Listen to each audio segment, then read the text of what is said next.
We've had higher rates of death by suicide for our youth and really for all ages.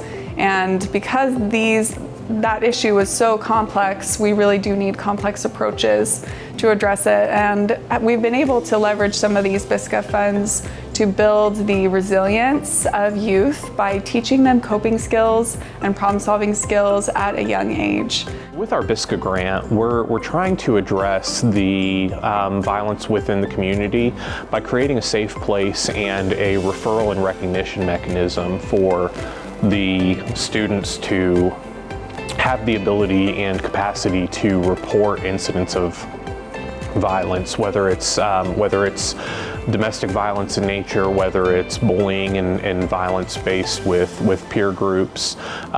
Ultimately, having that safe and secure place for students to feel protected and report allows us to actually address and get at the heart of the issue.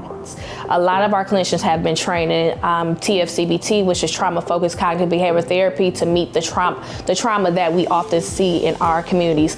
A lot of times our families are going through these situations and they always don't identify it as trauma. So we're able to train them on those skills and being able to work with them in the community and sharing those different opportunities. We're very grateful for the funding from SAMHSA, the BSCA funding, because we are specifically using that funding to support greater awareness and knowledge among law enforcement around child trauma.